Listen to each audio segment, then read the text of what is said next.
As parábolas têm servido como um dos pilares fundamentais no ensino bíblico, projetando uma luz sobre os caminhos escuros da moral e da ética através de narrativas simples, mas profundas.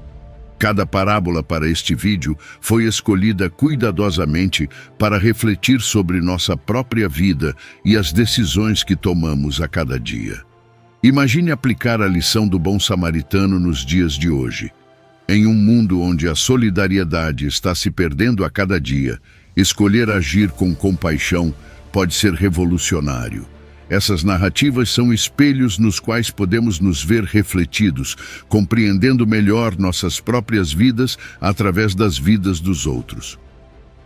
Com essa base estabelecida, adentraremos nas narrativas de algumas das parábolas mais ressonantes e apaixonantes que a Bíblia nos oferece. Caro ouvinte, convido você a assistir este vídeo até o final. Se ainda não o fez, inscreva-se e ative as notificações para que o YouTube te avise quando subirmos um novo vídeo. Vamos começar.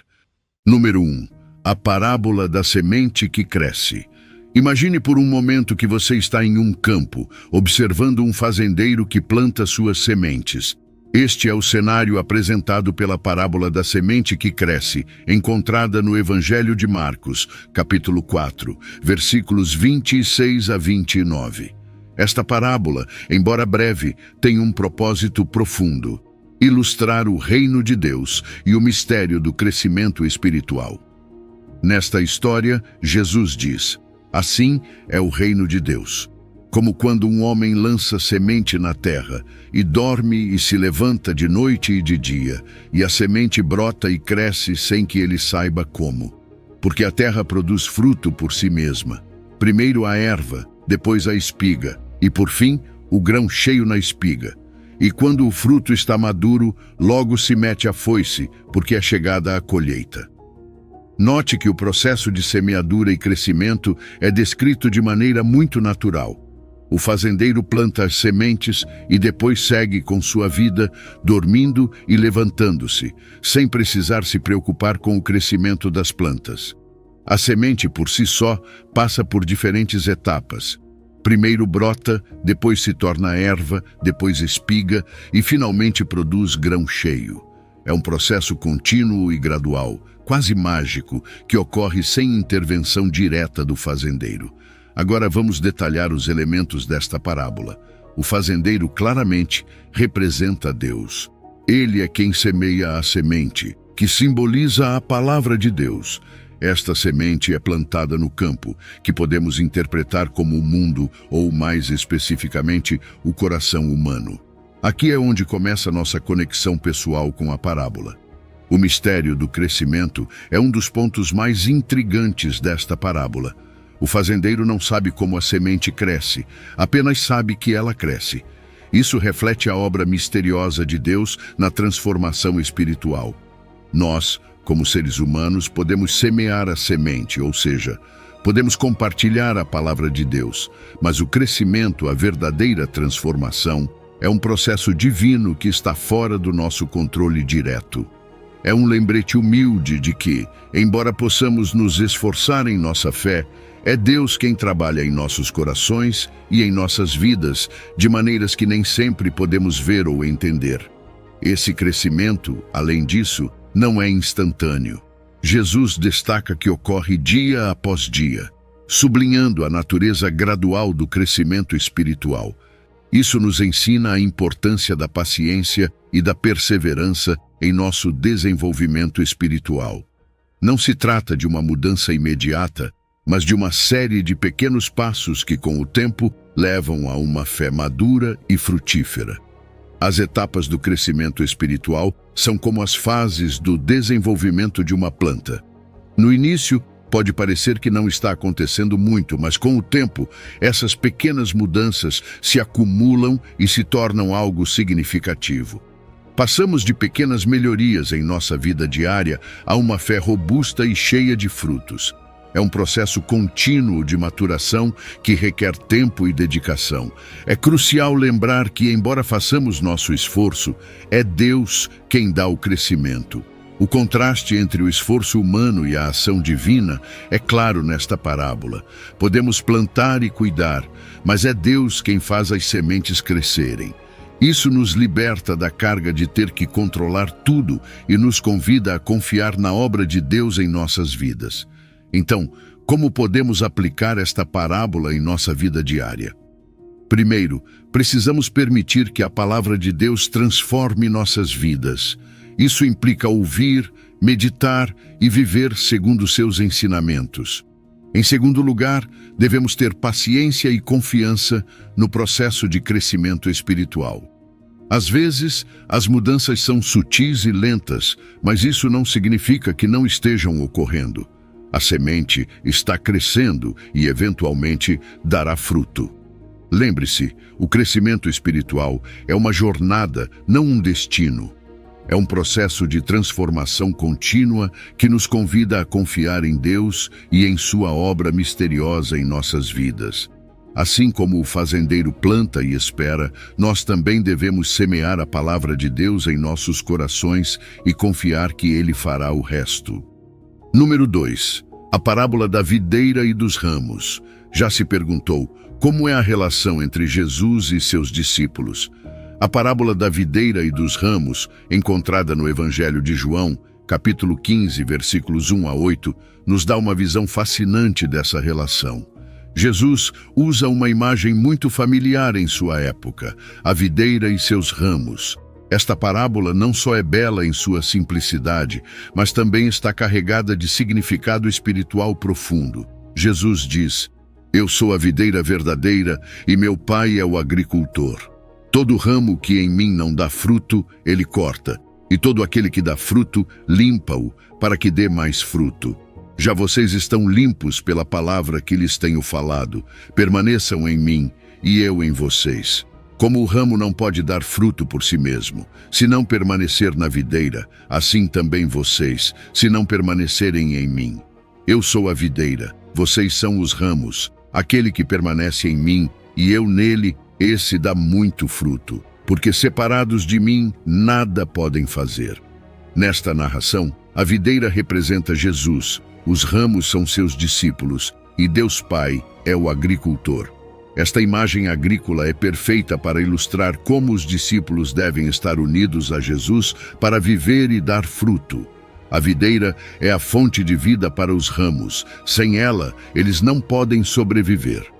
Da mesma forma, nós dependemos de nossa conexão com Cristo para ter uma vida espiritual frutífera. A repetição do termo permanecer é crucial nesta parábola. Jesus nos diz repetidamente que devemos permanecer nele. Mas o que isso realmente significa? Em termos simples, significa manter uma conexão vital, contínua e íntima com Jesus. Não é suficiente conhecê-lo superficialmente. Devemos viver em um relacionamento profundo e constante com ele. Esta permanência se traduz em uma vida de oração, leitura da Bíblia e obediência aos seus mandamentos. Pense desta forma: assim como um ramo depende da videira para seu sustento e crescimento, nós dependemos de Jesus para a nossa vida espiritual. Sem ele, não podemos fazer nada. Essa conexão é essencial, não apenas para nosso crescimento, mas também para dar fruto. E aqui dar fruto significa viver uma vida que reflete os valores do reino de Deus: amor, paz, paciência, bondade, fidelidade, entre outros. O processo de limpeza ou poda é outro aspecto importante desta parábola. Jesus nos diz que Deus, o agricultor, limpa ou poda os ramos que dão fruto para que eles deem mais fruto. Isso pode parecer um processo doloroso, mas é necessário para nosso crescimento espiritual. A poda representa as provas e dificuldades que enfrentamos na vida. Embora essas experiências possam ser difíceis, são necessárias para nossa purificação e santificação. Deus usa essas provas para eliminar o que nos impede de crescer e para fortalecer nossa fé. A promessa de Jesus é clara: se permanecermos nele, daremos muito fruto. Esse fruto não só é visível em nossa vida pessoal, mas também glorifica a Deus. Quando vivemos em obediência a Jesus, e refletimos seu amor e sua graça em nossas ações. Damos testemunho de seu poder transformador. Além disso, Jesus nos assegura que nossas orações serão eficazes e que glorificaremos o Pai através de nossa vida frutífera. Mas Jesus também nos adverte sobre as consequências de não permanecer nele. Os ramos que não permanecem na videira secam e são lançados ao fogo. Esta é uma imagem forte que nos lembra da importância vital de nossa conexão com Cristo. Afastar-se dele não só nos torna improdutivos espiritualmente, mas também nos leva à separação de Deus. A frutificação é uma evidência clara do nosso discipulado. Jesus diz que seremos conhecidos como seus discípulos se dermos muito fruto. Esse fruto é a prova de nossa verdadeira relação com Ele. Não se trata apenas de palavras, mas de ações que refletem o caráter de Cristo em nós. Através de nossa vida frutífera, glorificamos o Pai e demonstramos que somos verdadeiros seguidores de Jesus. Portanto, ao refletir sobre esta parábola, pergunte-se: você está permanecendo em Cristo? Está permitindo que sua palavra o transforme e o limpe? Lembre-se, seu crescimento espiritual é um processo contínuo e depende de sua conexão vital com Jesus. Permaneça nele e você verá sua vida começar a dar fruto, glorificando a Deus e demonstrando que é seu verdadeiro discípulo. Número 3. A parábola do rico insensato. Já se perguntou o que significa ser realmente rico? Vamos explorar uma parábola que nos desafia a repensar nossas prioridades. A parábola do rico insensato. Esta história está no Evangelho de Lucas, capítulo 12, versículos 13 a 21. Tudo começa quando alguém na multidão pede a Jesus que intervenha em uma disputa de herança. Jesus, em vez de resolver o conflito diretamente, aproveita a oportunidade para nos ensinar algo crucial sobre a vida e a riqueza. Imagine um homem que tem tanto sucesso em seus negócios que seus celeiros já não conseguem conter toda a sua colheita. Ele decide derrubá-los e construir outros maiores para armazenar todo o seu grão e bens. Seu plano é claro: acumular o suficiente para viver relaxado por muitos anos, desfrutando de suas riquezas sem se preocupar com o futuro. Alma, tens muitos bens guardados para muitos anos. Descansa, come, bebe, regozija-te, diz a si mesmo. Mas veja a resposta de Jesus quando começa a parábola. Antes de narrar a história do rico, Jesus adverte: cuidem-se de toda a avareza, porque a vida de um homem não consiste na abundância dos bens que possui. Com essas palavras, ele nos lembra que a verdadeira essência da vida não está em acumular coisas materiais. Nos convida a refletir sobre o verdadeiro propósito de nossa existência. O erro do homem rico é claro. Sua decisão de construir celeiros maiores para armazenar sua colheita mostra uma mentalidade egoísta e de curto prazo. Ele pensa apenas em seu próprio bem-estar, sem considerar como poderia usar sua abundância para ajudar os outros. Esse foco nas posses materiais o cega para as necessidades espirituais e para a realidade da vida. As intenções do homem rico refletem uma busca de segurança e satisfação nas posses materiais. Ele planeja desfrutar de seus bens, acreditando que garantiu seu futuro. Mas com que frequência caímos na mesma armadilha?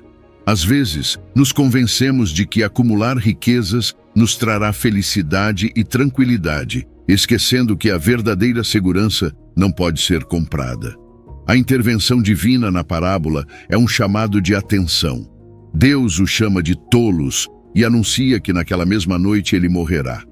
O que você preparou? De quem será? Esta pergunta retórica de Deus ressalta a futilidade de acumular riquezas sem um propósito superior. Nos faz refletir sobre a brevidade da vida e a importância de usar nossos recursos sabiamente. A lição final da parábola contrasta entre acumular tesouros para si mesmo e ser rico para com Deus. Ser rico para com Deus significa viver de maneira generosa, compartilhando nossas bênçãos com os outros e buscando tesouros celestiais em vez de terrenos. É um chamado para valorizar as relações, a compaixão e o amor acima das posses materiais. Então, como aplicamos esta parábola em nossas vidas hoje? Primeiro, devemos reconhecer a importância da generosidade e do compartilhar. Em vez de nos concentrarmos em acumular mais, podemos buscar oportunidades para ajudar os outros e fazer uma diferença positiva em suas vidas. Também precisamos equilibrar nossas preocupações materiais e espirituais, lembrando que nosso valor não é medido pelas nossas posses, mas pelo nosso caráter e ações. Devemos refletir sobre o uso sábio de nossos recursos e talentos. Deus nos deu bênçãos não apenas para nosso benefício, mas também para que as usemos para sua glória e para o bem dos outros. Ao viver dessa forma, não apenas encontramos verdadeira satisfação, mas também honramos a Deus e demonstramos que entendemos o verdadeiro significado da riqueza. Então, da próxima vez que se encontrar pensando na acumulação de bens, lembre-se da lição do rico insensato. A verdadeira riqueza não está no que possuímos, mas em como vivemos e em quem colocamos nossa confiança. Viva generosamente, compartilhe suas bênçãos e busque ser rico para com Deus. Essa é a riqueza que realmente importa. Número 4. A parábola do grão de mostarda. Já sentiu que seus esforços são pequenos ou insignificantes? Bem, deixe-me contar sobre uma parábola que nos mostra como algo diminuto pode ter um impacto gigantesco. A parábola do grão de mostarda. Esta história aparece nos evangelhos de Mateus, Marcos e Lucas, mas vamos nos concentrar na versão de Mateus, capítulo 13, versículos 31 e 32. Aqui Jesus diz: "O reino dos céus é semelhante a um grão de mostarda, que um homem tomou e semeou em seu campo, o qual, na verdade, é a menor de todas as sementes. Mas quando cresce, é a maior das hortaliças e se torna uma árvore, de tal maneira que vêm as aves do céu e fazem ninhos em seus ramos." Imagine por um momento o grão de mostarda no contexto agrícola da época de Jesus. É uma das sementes menores que você pode encontrar, quase insignificante à primeira vista. Mas Jesus usa essa imagem para simbolizar o reino de Deus. Pense nisso. Algo tão pequeno e aparentemente sem importância se torna uma planta robusta e grande, uma árvore que oferece abrigo. Não é surpreendente? Este começo humilde do reino de Deus reflete os inícios do ministério de Jesus. Começou de maneira modesta, com um pequeno grupo de discípulos em uma região periférica do Império Romano. Poderíamos pensar que uma semente tão pequena não teria grande impacto, mas, como vemos na parábola, esse pequeno começo tem um potencial de crescimento impressionante. Da mesma forma, a igreja primitiva começou com um punhado de seguidores, mas rapidamente se expandiu, alcançando e transformando comunidades inteiras. Agora, vamos considerar o crescimento surpreendente do grão de mostarda. Este pequeno grão não só cresce, mas se torna a maior das hortaliças, uma árvore na qual os pássaros podem fazer ninhos. Isso simboliza o crescimento inesperado e significativo do reino de Deus. O que começa pequeno e humilde pode se desenvolver de maneira impressionante, desafiando nossas expectativas e mostrando o poder de Deus em ação. Falemos da árvore resultante. No final, o grão de mostarda se torna uma árvore grande. Essa árvore não é apenas um exemplo de crescimento físico, mas uma representação da expansão do reino de Deus. Os ramos da árvore se estendem, proporcionando abrigo e proteção. Os pássaros que fazem ninhos em seus ramos simbolizam diferentes pessoas e nações que encontram conforto e lar no reino de Deus. Este é um lembrete poderoso de como a mensagem de Jesus não está limitada a um grupo específico, mas é inclusiva e abrangente. O impacto transformador de algo tão pequeno quanto um grão de mostarda nos ensina uma lição valiosa. Às vezes, subestimamos o poder de nossas pequenas ações de fé. Mas como vemos na parábola, essas pequenas ações podem ter um efeito significativo e duradouro. O reino de Deus muda vidas e comunidades, começando com algo pequeno e crescendo de maneira exponencial. A natureza expansiva do reino de Deus é fascinante. A mensagem do Evangelho se espalha, cruzando fronteiras e culturas, impactando pessoas de todas as esferas da vida. Desde seus humildes começos, teve um impacto global, transformando sociedades e estabelecendo uma presença duradoura no mundo. Então, o que podemos aprender e aplicar dessa parábola em nossa vida diária?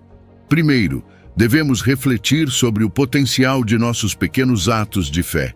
Não subestime os começos humildes. O que parece insignificante pode ser o começo de algo grande. Em segundo lugar, precisamos lembrar que o crescimento e o impacto vêm de Deus. Nossa tarefa é semear a semente, confiar em seu processo e estar prontos para ver como Deus faz crescer algo maravilhoso a partir de nossas pequenas ações. Então, da próxima vez que sentir que seus esforços não importam, pense no grão de mostarda. Sua fé, por pequena que seja, tem o potencial de crescer e transformar não apenas sua vida, mas também a vida daqueles ao seu redor. Deus usa o pequeno para realizar grandes coisas. Permaneçamos fiéis, continuemos semeando com esperança e esperemos com admiração o crescimento surpreendente do reino de Deus em e através de nós. Número 5. A parábola dos trabalhadores da vinha. Imagine por um momento que você é um dos trabalhadores esperando na praça para que alguém o contrate para trabalhar. É um dia como qualquer outro e você apenas espera ter a oportunidade de ganhar o suficiente para levar comida para casa. De repente, um dono de uma vinha se aproxima e lhe oferece trabalho. Você aceita sem hesitar, mas e se você vê que outras pessoas chegam mais tarde e recebem o mesmo pagamento que você?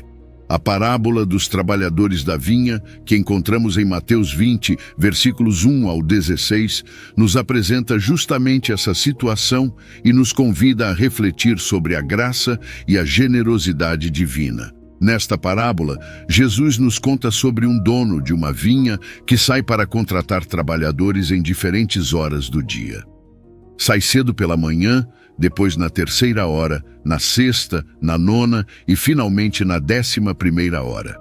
No final do dia, chama os trabalhadores e lhes paga a todos a mesma quantia, começando pelos últimos contratados e terminando com os primeiros. Este ato surpreende e irrita os que trabalharam o dia todo, mas o dono os lembra que ele está cumprindo o acordo e que tem o direito de ser generoso com os outros. Aqui é onde a parábola nos leva a um nível mais profundo de compreensão. O dono da vinha representa Deus e seu comportamento nos mostra a generosidade e a graça divina. Ao contrário dos sistemas humanos de mérito e recompensa, onde recebemos com base no que fazemos, Deus nos oferece sua graça independentemente dos nossos méritos. É um lembrete poderoso de que as bênçãos espirituais que recebemos não se baseiam em quanto trabalhamos ou quão bons somos, mas na generosidade e amor de Deus. A justiça divina nesta parábola também nos desafia a reconsiderar nossas próprias ideias de justiça. Para nós, pode parecer injusto que todos recebam o mesmo pagamento, mas o dono da vinha não está fazendo nada de injusto. Cumpre com sua promessa aos primeiros trabalhadores e decide ser generoso com os últimos. Isso nos mostra que a justiça de Deus inclui equidade e misericórdia e não está limitada pelas nossas noções humanas do que é justo. Agora, pense nos trabalhadores de última hora. Eles representam aqueles que chegam tarde ao reino de Deus, mas ainda assim recebem a mesma convite e as mesmas bênçãos. Esta é uma mostra da inclusão e misericórdia de Deus. Não importa quando chegamos, todos somos bem-vindos e todos recebemos a mesma graça. É um chamado à misericórdia para com os menos privilegiados e uma convite para ver cada pessoa como igualmente valiosa aos olhos de Deus. Mas o que acontece com a inveja e a comparação? Os primeiros trabalhadores se queixam porque acham que merecem mais por terem trabalhado mais tempo. Esta reação nos alerta sobre os perigos da inveja e da comparação em nossas próprias vidas. Nos convida a celebrar a generosidade de Deus para com os outros, em vez de sentir ressentimento. Sempre que nos comparamos com os outros e sentimos inveja, perdemos de vista a graça que Deus nos deu a nós mesmos. A parábola também nos apresenta uma inversão das expectativas com a frase: os primeiros serão últimos e os últimos serão primeiros. Isso desafia nossas ideias sobre mérito e recompensa, mostrando que no reino de Deus os critérios são diferentes. É um lembrete de que devemos manter uma atitude humilde e não basear nosso valor nas nossas obras ou em como nos comparamos com os outros. Então, como podemos aplicar esta parábola em nossa vida diária? Primeiro, devemos refletir sobre nossa atitude em relação à graça de Deus. Estamos agradecidos por sua generosidade ou nos encontramos nos comparando com os outros e sentindo inveja? Em segundo lugar, devemos aprender a celebrar as bênçãos dos outros e ver a graça de Deus em suas vidas como um motivo de alegria, não de ressentimento. Esta parábola nos convida a adotar uma perspectiva mais ampla e misericordiosa, a sermos generosos com os outros como Deus é conosco, e a confiar que a justiça e a graça de Deus são perfeitas, mesmo quando não entendemos completamente seus caminhos. Então, da próxima vez que você se encontrar questionando a equidade das bênçãos, lembre-se da generosidade do dono da vinha e da lição profunda sobre a graça que Jesus nos ensinou. Viva com gratidão, evite comparações e celebre a generosidade de Deus em todas as suas formas. Número 6. A parábola do perdonador misericordioso. Imagine por um momento que você está em uma conversa com Jesus e lhe pergunta: Senhor, quantas vezes devo perdoar meu irmão que peca contra mim? Até 7 vezes? Pedro fez exatamente essa pergunta, esperando talvez uma resposta afirmativa sobre um número limitado de vezes. Mas Jesus, com sua infinita sabedoria, respondeu: Não te digo até 7 vezes, mas até 70 vezes 7. Esse número não é literal, mas simboliza um perdão ilimitado. No contexto bíblico, significa que não devemos impor um limite ao perdão que oferecemos. Para ilustrar este ponto, Jesus contou a parábola do perdonador misericordioso que se encontra em Mateus 18, versículos 21 a 35. Na parábola, há um rei que decide fazer as contas com seus servos. Um deles lhe devia uma quantia imensa de dinheiro, tão grande que era impossível de pagar.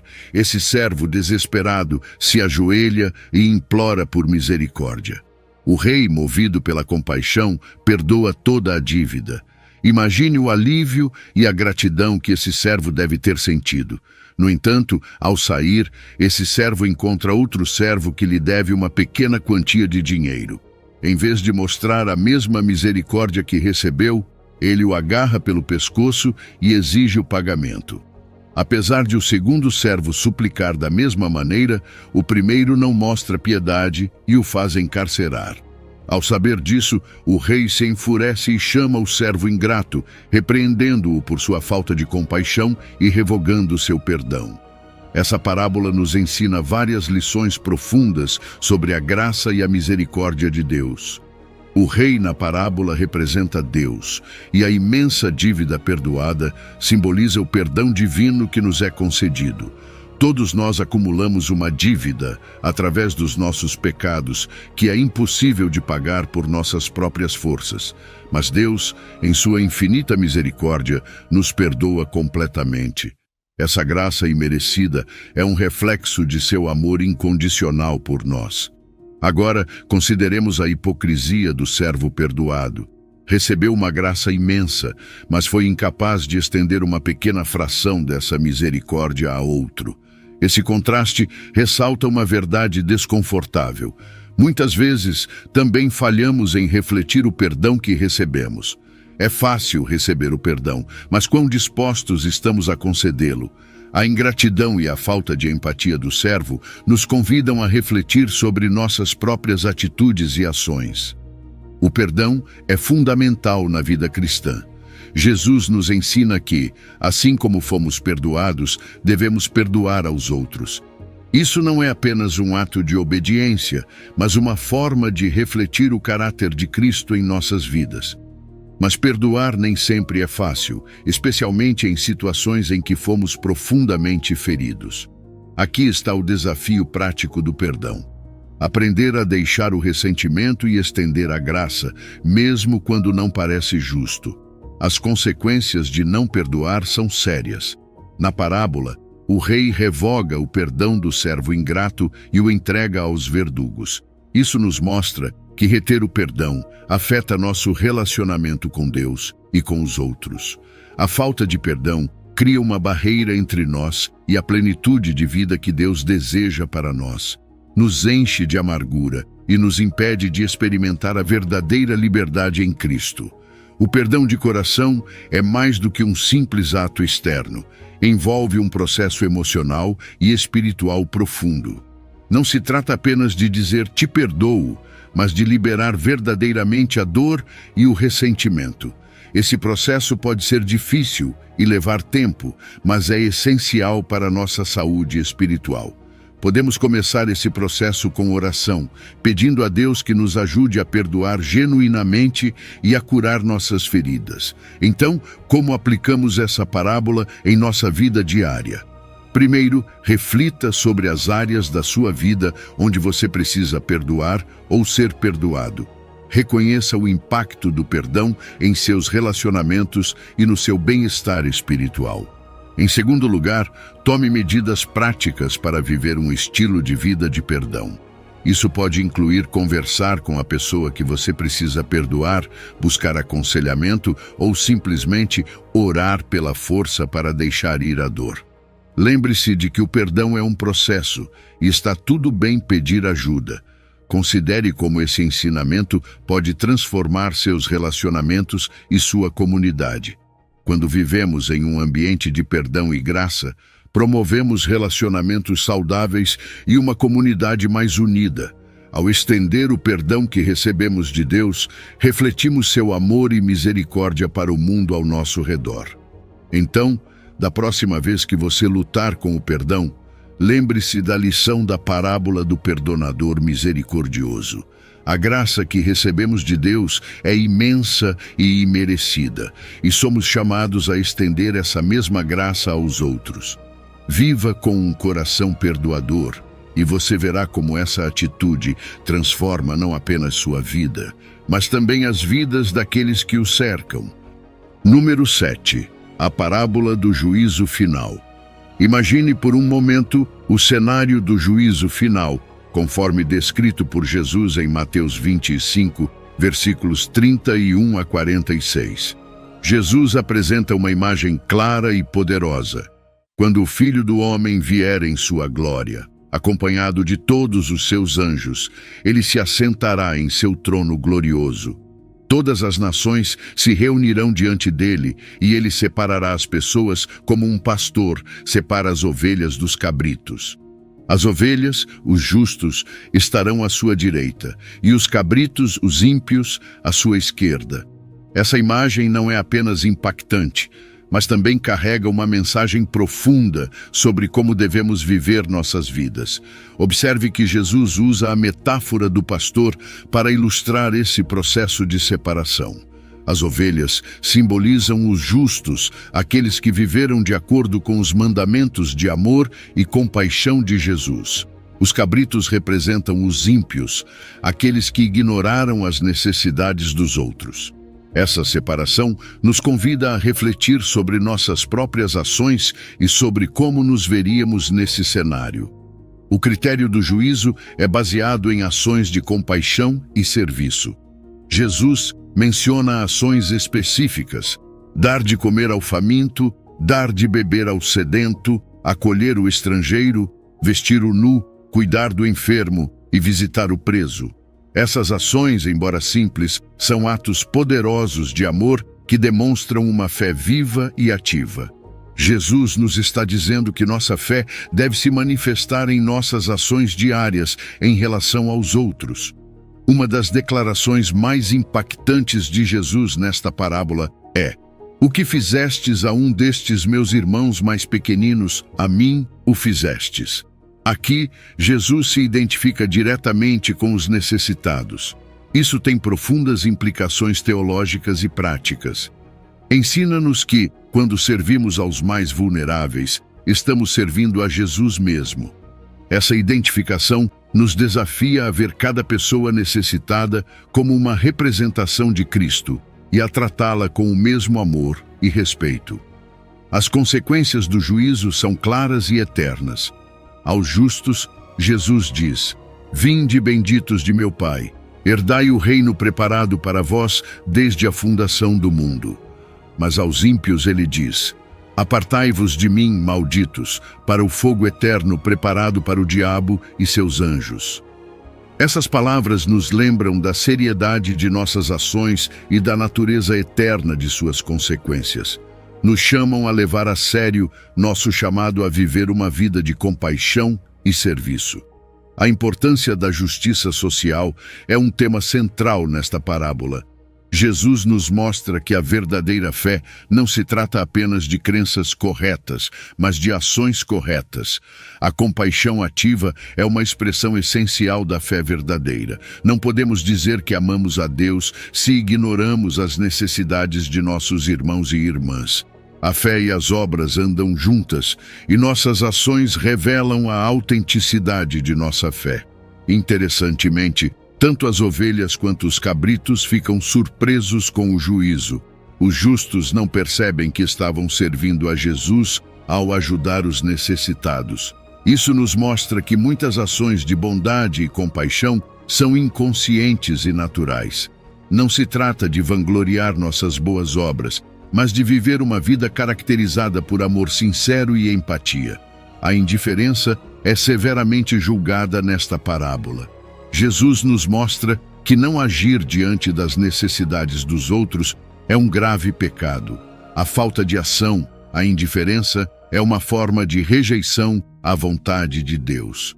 Nos chama a uma responsabilidade moral de agir quando vemos o sofrimento e a necessidade.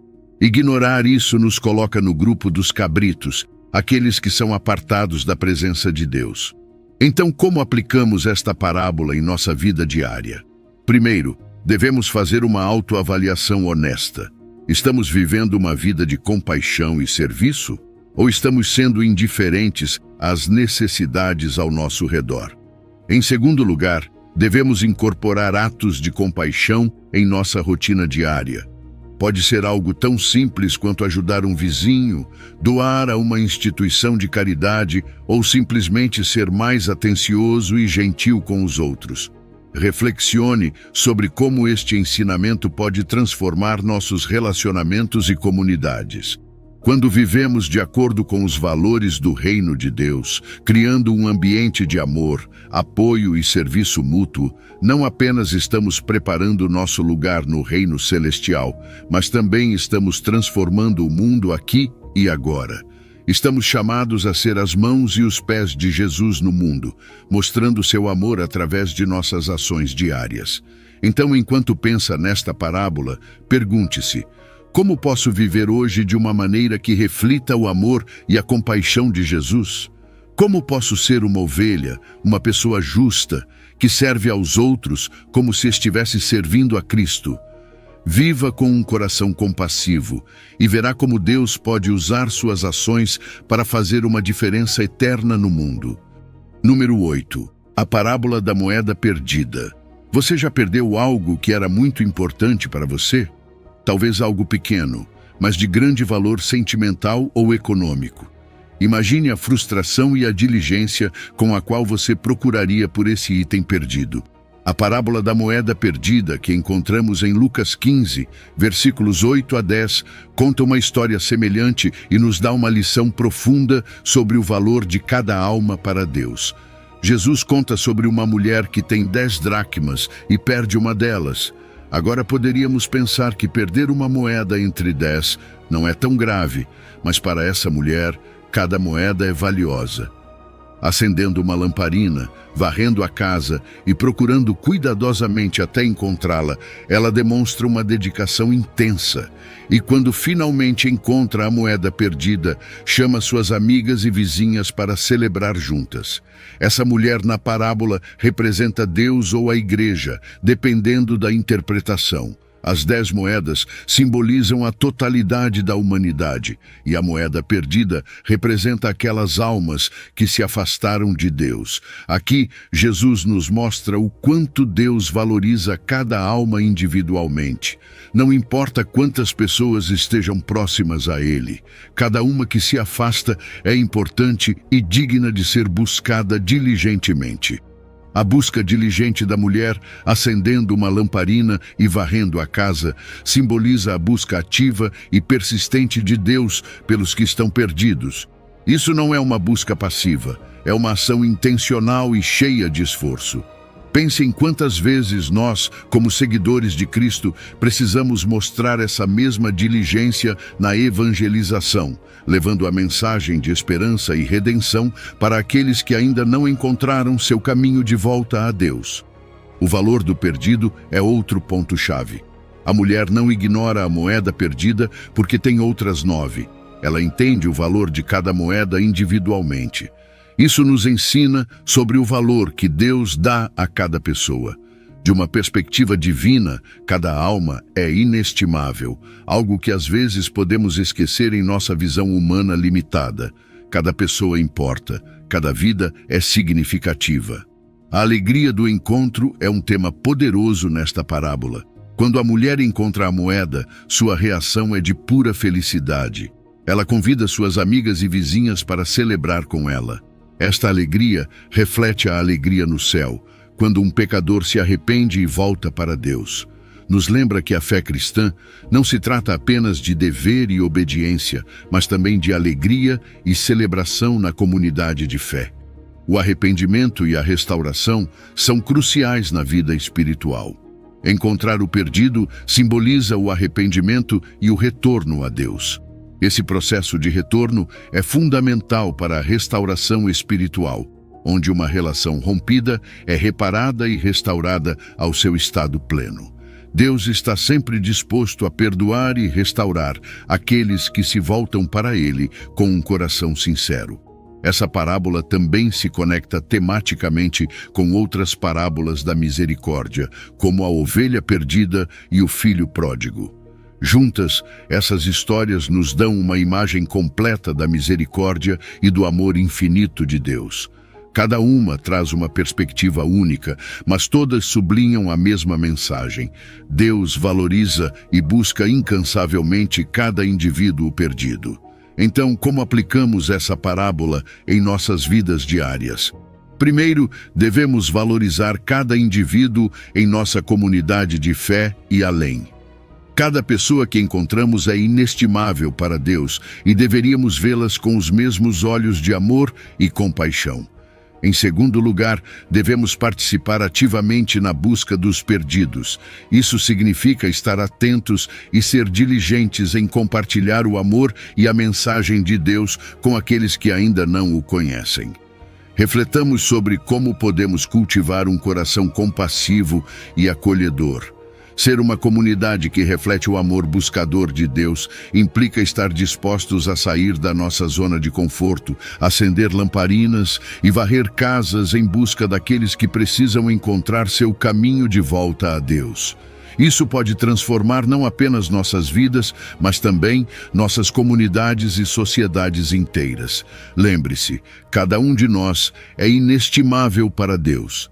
E assim como a mulher na parábola não descansou até encontrar sua moeda perdida, Deus não descansará até que todos os seus filhos voltem para casa. Vivamos com essa mesma paixão e diligência, buscando, encontrando e celebrando juntos no amor e na graça do nosso Senhor. Número 9. A parábola da figueira estéril. Imagine que você está caminhando por um vinhedo e se depara com uma figueira que não deu frutos durante 3 anos. O dono do vinhedo fica frustrado e decide que é hora de cortá-la para não continuar inutilizando a terra. Mas o viticultor, que cuida da figueira, pede um pouco mais de tempo, prometendo que cavará ao redor dela e a adubará para lhe dar uma última chance de produzir frutos. Essa é a essência da parábola da figueira estéril, que encontramos em Lucas 13, versículos 6 a 9. Jesus conta essa história para nos ensinar sobre o crescimento espiritual e a responsabilidade que temos de responder à graça de Deus. Na parábola, o dono do vinhedo representa Deus. Deus espera que nossas vidas deem frutos espirituais, refletindo seu amor e sua obra em nós. A figueira estéril simboliza as pessoas que, apesar de estarem plantadas em solo fértil, não mostram sinais de crescimento espiritual. É um alerta para aqueles de nós que podem estar confortáveis em nossa fé, mas sem produzir os frutos que Deus espera. A expectativa de frutos é clara na parábola. 3 anos é um tempo razoável para esperar frutos de uma figueira. Da mesma forma, Deus nos dá tempo e oportunidades para crescer espiritualmente. Ele espera ver frutos como amor, paz, paciência, bondade, fidelidade, mansidão e domínio próprio em nossas vidas. Esses frutos não só beneficiam nossa vida pessoal, mas também impactam positivamente aqueles ao nosso redor. O dono do vinhedo inicialmente decide cortar a figueira, uma representação da justiça e do julgamento de Deus. A frase, "para que inutiliza também a terra?", nos faz refletir sobre as consequências de uma vida espiritualmente estéril. Se não estamos crescendo e dando frutos, estamos desperdiçando os recursos e oportunidades que Deus nos deu. É um chamado para a autoavaliação e para considerar seriamente se estamos fazendo bom uso dos dons e da graça de Deus em nossas vidas. No entanto, a intercessão do viticultor nos mostra outra faceta do caráter de Deus, sua misericórdia. O viticultor, que pode representar Jesus ou líderes espirituais, pede uma última oportunidade para a figueira. Esse papel mediador nos lembra como Cristo intercede por nós, pedindo tempo e oferecendo sua ajuda para que possamos crescer e mudar. É um lembrete da importância da intercessão na vida cristã, seja orando por outros ou buscando a ajuda de Deus em nossas próprias vidas. O cuidado adicional que o viticultor propõe, cavar e adubar, simboliza o esforço humano no crescimento espiritual. Não é suficiente apenas esperar que cresçamos automaticamente. Devemos tomar medidas ativas para nutrir nossa fé. Isso pode incluir a leitura da Bíblia, a oração, a participação em uma comunidade de fé e o discipulado. Assim como o viticultor se dedica a cuidar da figueira, também devemos dedicar tempo e esforço ao nosso crescimento espiritual. A paciência e a misericórdia de Deus são destacadas nesta parábola. Apesar da justiça que exige frutos, Deus estende sua graça, dando-nos tempo e recursos para mudar e crescer. Na Bíblia, vemos numerosos exemplos da paciência de Deus com indivíduos e nações, sempre disposto a dar outra chance. Essa paciência não deve ser levada de ânimo leve, mas deve nos motivar a aproveitar o tempo de graça que nos é dado para realmente fazer uma mudança em nossas vidas. A responsabilidade pessoal é crucial em nossa resposta à graça de Deus. Não podemos simplesmente descansar na ideia de que Deus é paciente. Devemos responder ativamente ao seu chamado para dar frutos. Isso significa avaliar como estamos usando os recursos espirituais que nos foram dados e buscar maneiras de crescer em nossa fé. É um chamado para levar a sério nossa vida espiritual e nos esforçar para viver de uma maneira que honre a Deus. Para aplicar esta parábola em nossa vida diária, primeiro devemos examinar nossa própria vida espiritual. Estamos dando frutos? Se não, o que podemos fazer para mudar isso? Talvez precisemos de mais tempo em oração, mais estudo da Bíblia ou mais participação em nossa comunidade de fé.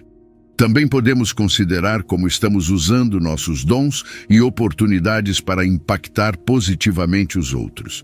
Devemos lembrar que dar frutos não é apenas uma expectativa, mas também uma oportunidade. Deus nos dá os recursos e o tempo necessários para crescer. Aproveitemos essa graça, esforçando-nos para viver vidas que reflitam seu amor e sua obra em nós. Ao fazer isso, não só atenderemos às expectativas de Deus, mas também experimentaremos a alegria e a plenitude de uma vida espiritual frutífera. A parábola da figueira estéril nos chama a uma reflexão profunda sobre nossa vida espiritual e nossa responsabilidade diante de Deus. Desafia-nos a avaliar se estamos dando frutos e nos motiva a tomar medidas ativas para crescer em nossa fé. Através da paciência e da misericórdia de Deus, recebemos a oportunidade de mudar e crescer. Aproveitemos essa oportunidade, buscando sempre honrar a Deus com nossas vidas e refletir seu amor em tudo o que fazemos. Número 10. A parábola do servo vigilante.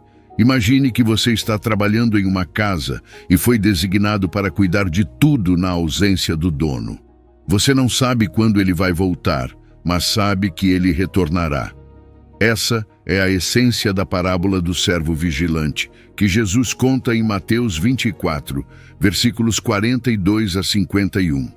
Nesta história, Jesus nos chama a estar sempre preparados para o seu retorno, destacando a importância da vigilância e da responsabilidade em nossa vida espiritual. Jesus nos diz: vigiai, pois, porque não sabeis a que hora há de vir o vosso Senhor. Isso é fundamental. Não sabemos o momento exato de sua vinda, assim como um ladrão não anuncia quando vai roubar. Por isso, devemos estar sempre prontos, como um bom servo que cumpre com seus deveres, independentemente da incerteza do tempo. A analogia com o ladrão é poderosa. Mostra-nos que os eventos escatológicos podem ser imprevisíveis, mas nossa preparação não deve ser. O servo fiel e prudente é aquele que, mesmo não sabendo quando seu senhor voltará, continua cumprindo suas responsabilidades. Esse servo se encarrega de alimentar os outros servos a seu tempo, mostrando diligência e um senso constante de dever. Por sua fidelidade, recebe uma grande recompensa. Seu senhor o coloca a cargo de todos os seus bens. Este servo nos ensina que a fidelidade e a prudência são essenciais na vida cristã. Nossa recompensa não está apenas no futuro, mas também na satisfação de servir bem ao nosso Senhor. Por outro lado, o servo mau e negligente pensa: meu senhor demora a voltar, e começa a maltratar os outros servos e a viver de maneira desenfreada. Este servo representa a atitude irresponsável e descuidada que às vezes podemos ter. As consequências para ele são severas. Seu senhor volta em um momento inesperado e o castiga duramente. Essa imagem nos lembra que a negligência e a má conduta têm graves consequências espirituais. Não podemos permitir que a complacência tome conta da nossa fé. Manter-se vigilante espiritualmente é vital. Isso significa estar sempre alerta em nossa fé, cultivando um relacionamento constante com Deus. A vigilância não é apenas esperar passivamente, mas viver ativamente em obediência. Praticar a oração diária, estudar as Escrituras e participar da comunidade de fé são maneiras de nos mantermos vigilantes. A vigilância está estreitamente relacionada com a obediência, pois ao seguir os mandamentos de Deus, demonstramos nossa preparação. A responsabilidade no serviço cristão é outro aspecto crucial. Todos temos deveres designados por Deus, seja em casa, no trabalho ou na igreja. Cumprir fielmente esses deveres é uma forma de demonstrar nossa preparação. Além disso, cuidar dos outros em nossa comunidade de fé é essencial. Os líderes e responsáveis na igreja têm um papel especial em guiar e nutrir espiritualmente os outros, refletindo o cuidado do servo fiel. A expectativa do retorno de Cristo deve impactar nossa vida diária. Viver com a esperança de sua vinda nos motiva a manter-nos no caminho certo. No entanto, isso não significa que devemos negligenciar nossas responsabilidades atuais. Devemos encontrar um equilíbrio entre viver no presente e estar preparados para o futuro. Manter uma esperança ativa nos ajuda a enfrentar os desafios diários com uma perspectiva eterna. É fácil cair na complacência espiritual, pensando que ainda há tempo ou que nossas ações não importam. Mas esta parábola nos adverte sobre os perigos da indiferença e do descuido. Combater a apatia espiritual requer autodisciplina e um compromisso constante com nosso crescimento espiritual. Manter-se em comunidade e buscar apoio em nossa fé pode nos ajudar a evitar cair na indiferença. Em termos práticos, avalie sua própria vigilância espiritual. Você está preparado para o retorno de Cristo? Quais áreas da sua vida precisam de mais atenção e crescimento? Mantenha uma fé ativa e preparada, sempre buscando formas de servir e obedecer a Deus com alegria e diligência. Esse enfoque não só transformará sua vida espiritual, mas também impactará positivamente aqueles ao seu redor. A parábola do servo vigilante nos chama a viver com propósito e expectativa, mantendo uma fé vigilante e ativa enquanto aguardamos o retorno de Cristo. Cada dia é uma oportunidade para demonstrar nossa fidelidade e nosso amor por Deus através de nossas ações. Não devemos esperar pelo último momento. Vivamos cada dia como se nosso Senhor pudesse retornar a qualquer instante. Este é o chamado à preparação espiritual constante que Jesus nos faz, e é um convite a uma vida de serviço, vigilância e esperança. Número 11. A parábola do sembrador. Vamos explorar uma das parábolas mais impactantes que Jesus contou, a parábola do sembrador. Encontramos essa história no Evangelho de Mateus, capítulo 13, versículos 3 ao 9. Essa história simples, mas poderosa, nos mostra como a palavra de Deus é recebida e cresce de maneira diferente em cada um de nós, dependendo do estado do nosso coração ou nossa disposição espiritual. Você já se perguntou como você recebe a palavra de Deus? Vamos descobrir juntos. Imagine um semeador que sai ao campo e começa a espalhar sementes. Ele não seleciona meticulosamente onde as sementes caem. Simplesmente as espalha ao acaso, confiando que algumas encontrarão um solo bom. Essa imagem do semeador é crucial. A semente representa a palavra de Deus, e o ato de semear nos mostra que a palavra é proclamada amplamente, disponível para todos, mas nem todos a recebem da mesma maneira. As sementes caem em 4 tipos diferentes de solo: o caminho, as rochas, os espinhos e a terra boa. Cada tipo de solo simboliza um tipo de coração humano. O primeiro tipo é o caminho. As sementes que caem aqui são rapidamente pisoteadas e comidas pelas aves. Isso representa os corações endurecidos, onde a palavra de Deus é ouvida, mas não compreendida, e Satanás vem rapidamente e a rouba. O segundo tipo de solo são as rochas. Aqui, as sementes brotam rapidamente devido à pouca profundidade da terra, mas quando chega o sol, as plantas murcham porque não têm raiz. Esses são os corações superficiais, que recebem a palavra com entusiasmo inicial, mas não têm profundidade. Quando chegam as provas e dificuldades, sua fé desmorona. Depois temos os espinhos. As sementes que caem entre os espinhos crescem, mas logo são sufocadas pelas plantas espinhosas.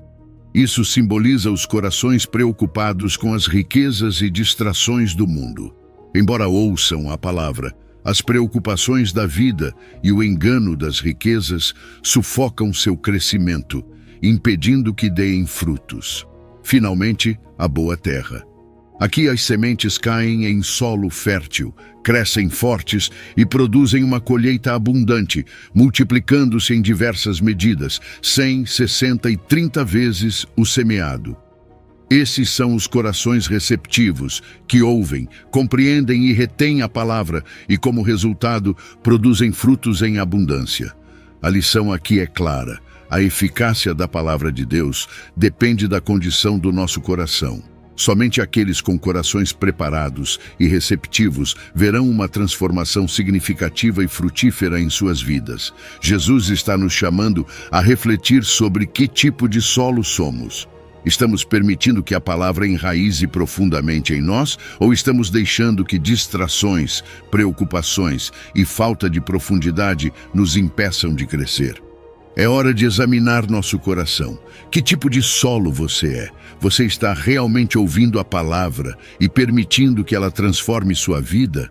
Não é suficiente ouvir. Devemos compreender e reter o ensinamento de Jesus, permitindo que produza fruto em nós. E se você sente que seu coração não está sendo boa terra, há boas notícias. Você pode prepará-lo. Cultivar um coração receptivo requer esforço e compromisso.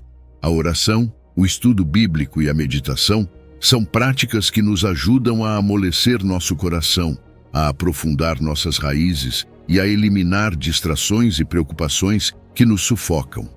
A parábola nos mostra que todos podemos nos tornar boa terra com o cuidado adequado. Pense nisso. A terra não melhora sozinha.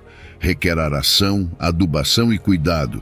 Da mesma forma, nossa vida espiritual precisa de atenção e dedicação.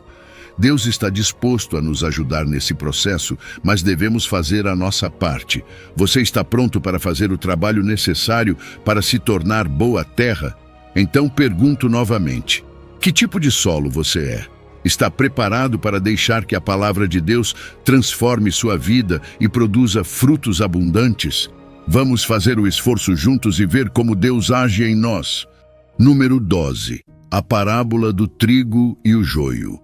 Agora vamos mergulhar em uma das parábolas mais profundas de Jesus, a parábola do trigo e o joio. Esta parábola que encontramos no Evangelho de Mateus, capítulo 13, versículos 24 ao 30, nos apresenta uma imagem clara e desafiadora da coexistência do bem e do mal no mundo e do julgamento final que virá. Imagine um agricultor que semeia boa semente em seu campo. Tudo parece ir bem até que durante a noite um inimigo vem e semeia joio entre o trigo. O joio é uma erva daninha que, a princípio, se parece muito com o trigo, mas pode estragar toda a colheita se não for manejado corretamente. Esse inimigo age em segredo, buscando sabotar a boa obra do semeador. Na parábola, o semeador representa Deus ou o Filho do Homem, que semeia boa semente, ou seja, aqueles que seguem e encarnam os ensinamentos de Deus.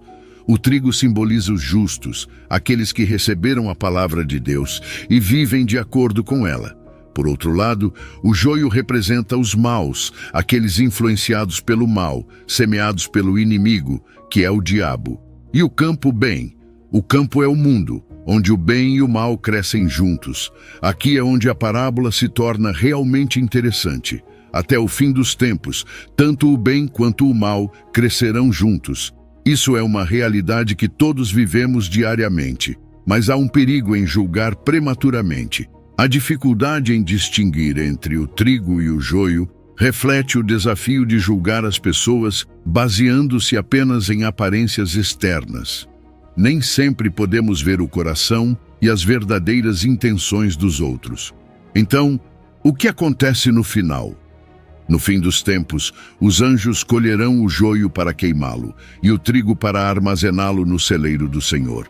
Esta é um ensinamento poderoso sobre a paciência divina e a justiça. Deus espera pacientemente que ambos, o bem e o mal, amadureçam antes de executar o julgamento. Isso garante que o justo não seja condenado com o mal. É uma promessa de justiça final e redenção para aqueles que seguem fielmente a Deus. Agora pensemos nas implicações espirituais dessa parábola. Vivemos em um mundo onde o mal e o bem coexistem.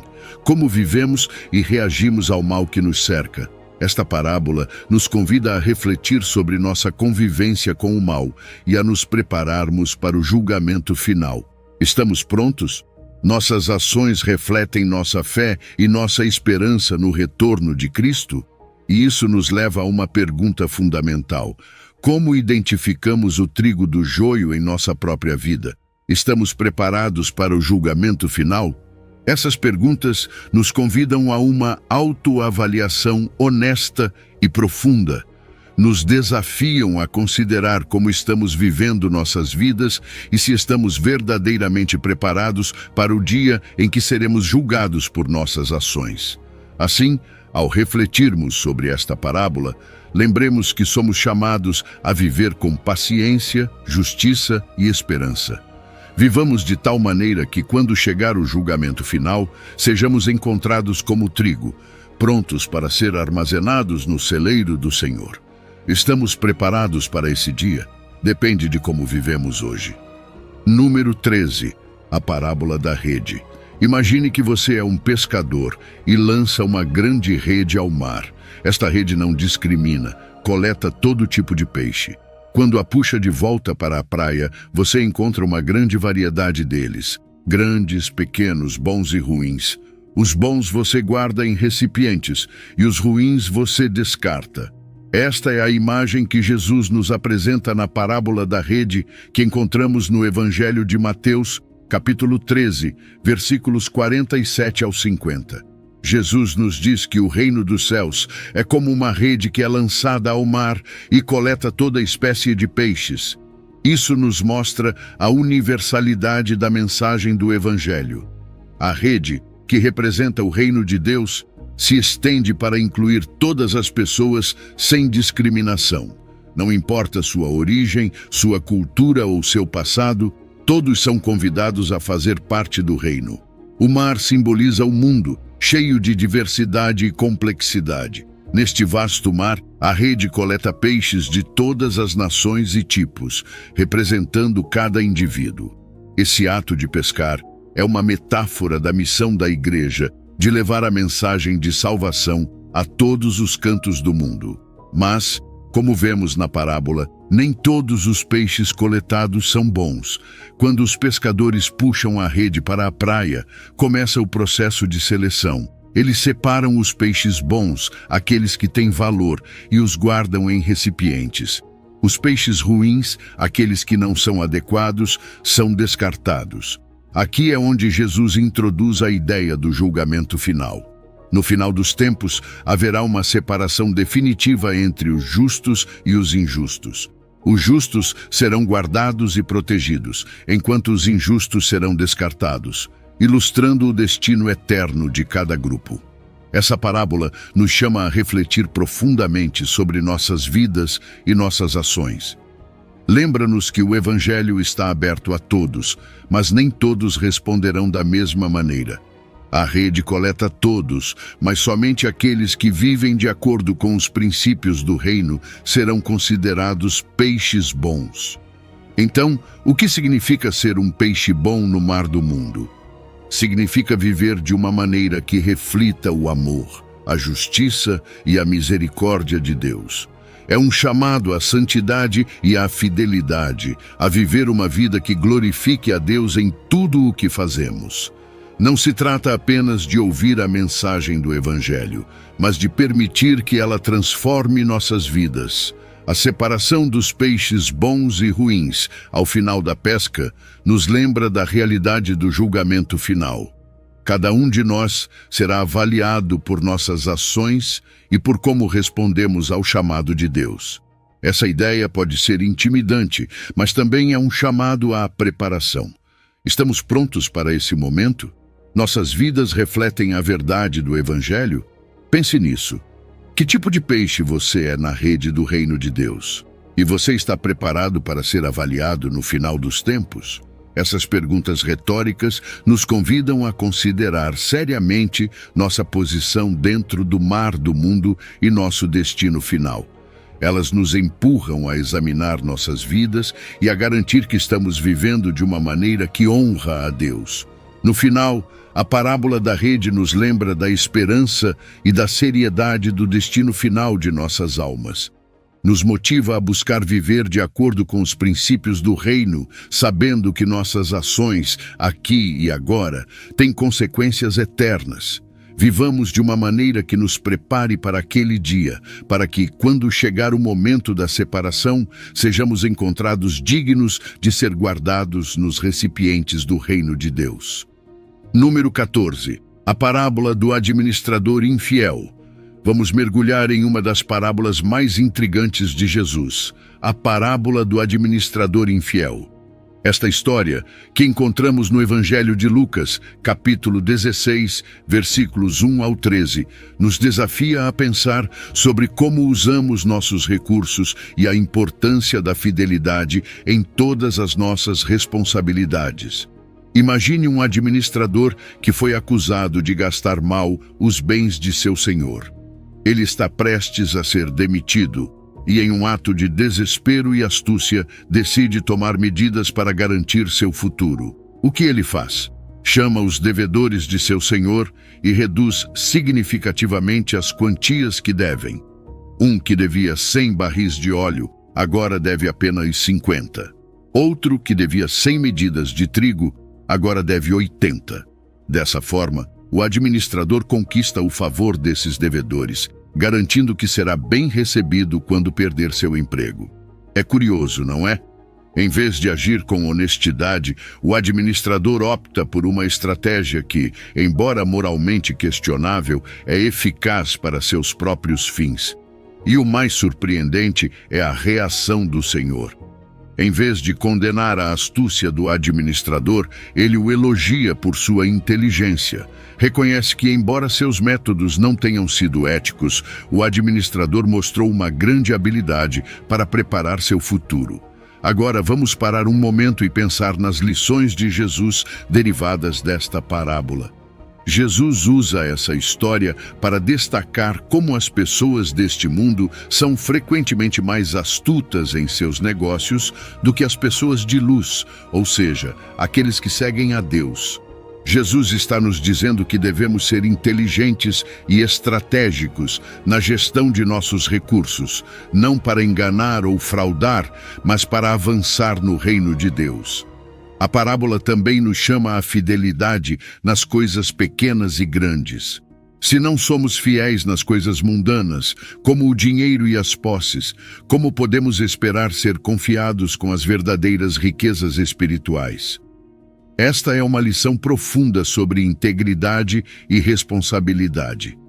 Jesus está nos dizendo que cada ação conta e que a maneira como lidamos com nossas responsabilidades cotidianas reflete nossa capacidade de lidar com responsabilidades maiores no reino de Deus. Reflexionemos sobre a relação entre a astúcia mundana e a responsabilidade espiritual. A parábola nos desafia a usar nossa inteligência e recursos não apenas para nosso benefício pessoal, mas para o avanço do reino de Deus. Como podemos ser mais estratégicos e proativos em nossas vidas espirituais? Como podemos utilizar nossos recursos para servir a Deus e aos outros de maneira mais eficaz? Além disso, esta história nos leva a um exame de fidelidade pessoal. Como estamos lidando com as responsabilidades e recursos que Deus nos confiou? Estamos sendo fiéis e honestos em nossas ações diárias? Estamos usando nossos recursos de maneira que honrem a Deus e beneficiem nossa comunidade? Pense nisso. Como você está utilizando seus recursos para assegurar não apenas seu futuro terreno, mas também seu legado espiritual? E você é fiel nas pequenas responsabilidades, como seria nas grandes? Essas perguntas retóricas convidam a uma reflexão pessoal profunda. Elas nos empurram a considerar como nossas ações cotidianas refletem nossa fé e nossa fidelidade a Deus. Essa parábola também nos dá uma oportunidade de nos conectar emocionalmente com a mensagem. Fala sobre a urgência de viver com integridade e propósito, destacando a importância da confiança e da fidelidade em todas as nossas ações. A história do administrador infiel pode parecer um pouco desconcertante à primeira vista. mas oferece uma lição poderosa sobre astúcia e responsabilidade na gestão de recursos. Nos desafia a ser mais conscientes e deliberados em como utilizamos o que nos foi dado, sempre com os olhos voltados para o reino de Deus. Então, enquanto reflete sobre esta parábola, pergunte a si mesmo: você está sendo astuto em sua vida espiritual? Está usando seus recursos de maneira que honrem a Deus e beneficiem os outros? Está sendo fiel nas pequenas responsabilidades que lhe foram confiadas? A parábola do administrador infiel nos convida a viver com propósito e a ser bons administradores dos dons e recursos que Deus nos deu.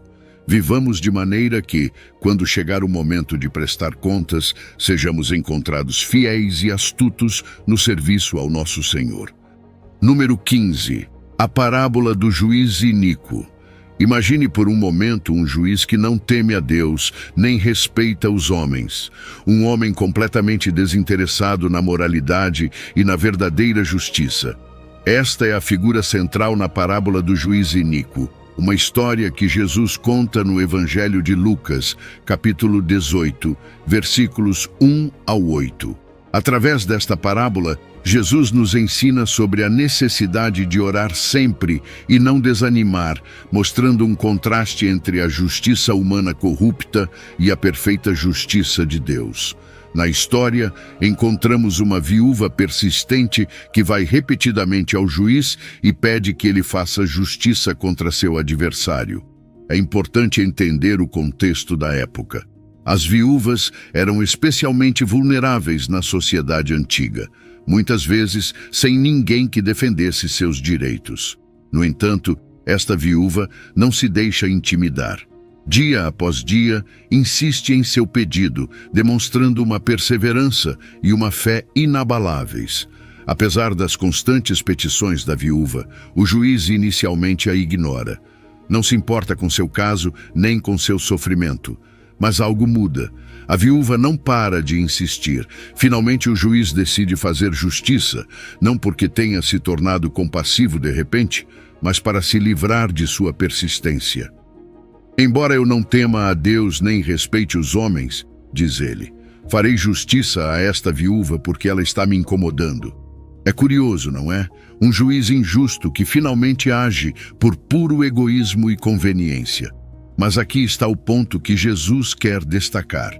Se um juiz corrupto pode ceder à persistência, quanto mais Deus, que é justo e amoroso, ouvirá e responderá às súplicas de seus escolhidos que clamam a Ele dia e noite.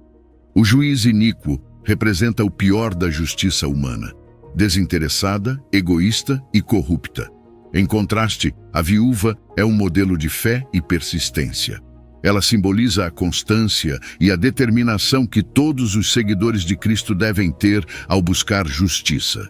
Jesus está nos dizendo que, mesmo diante da injustiça mais desalentadora, devemos continuar orando e confiando em Deus. Esta parábola é um chamado à oração constante. Jesus nos encoraja a não perder a fé, a continuar orando sem cessar, sabendo que Deus ouve e responde. Ao contrário do juiz iníquo, Deus não se cansa de nossas súplicas. Ele é um juiz justo e amoroso que se preocupa profundamente conosco. Reflexionemos sobre nossa perseverança na oração. Quantas vezes sentimos que nossas orações não são ouvidas? Quantas vezes estivemos tentados a desistir? A parábola nos desafia a seguir em frente, a manter nossa fé mesmo quando tudo parece estar contra nós. A persistência na oração não é apenas uma questão de tempo, mas uma demonstração de nossa confiança em Deus. A promessa de justiça divina é uma esperança segura para todos os que sofrem injustiças. Deus ouve e responderá. Pode ser que não vejamos a resposta imediatamente, mas devemos confiar que Ele está agindo a nosso favor. Esta confiança na justiça de Deus pode nos sustentar em tempos de desespero e nos dar a força para seguir em frente. Pense nisso. Como você mantém sua fé em tempos de injustiça? Você realmente acredita na justiça de Deus, apesar das injustiças do mundo? Essas perguntas nos convidam a refletir profundamente sobre nossa vida de oração e nossa confiança em Deus. Elas nos desafiam a examinar nossa perseverança e a renovar nosso compromisso com a oração constante. A empatia pelos que sofrem injustiças é fundamental nesta reflexão. Sabemos que muitos enfrentam desafios e momentos de desespero. Esta parábola é um lembrete de que Deus está com você, ouvindo e agindo a seu favor. Não desista, continue orando, continue acreditando. Deus não é como o juiz iníquo, ele é justo, amoroso e sempre fiel. Assim, enquanto refletimos sobre esta parábola, mantenhamos nossa fé e persistência na oração. Confiemos na justiça de Deus e sigamos adiante com esperança e determinação, sabendo que nossas orações são ouvidas e que Deus agirá a seu devido tempo. Refletindo sobre essas parábolas, convido você a considerar como cada uma delas ressoa em sua vida diária. Como você está respondendo aos ensinamentos de Jesus? Está permitindo que as sementes de sabedoria caiam em solo fértil dentro do seu coração? Cada parábola nos oferece um espelho, uma forma de ver nossas próprias vidas refletidas nas verdades eternas, motivando-nos a mudar, a crescer e a viver com um propósito mais profundo. Ao encerrar este vídeo, não apenas leve essas histórias como meras narrativas. Permita que elas transformem sua vida, guiem suas decisões e aprofundem sua fé.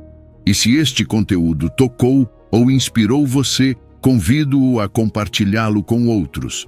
Não guarde essas verdades apenas para si. Espalhe as sementes que colhemos hoje para que outros também possam se beneficiar de sua riqueza. Não se esqueça de se inscrever em nosso canal e ativar as notificações.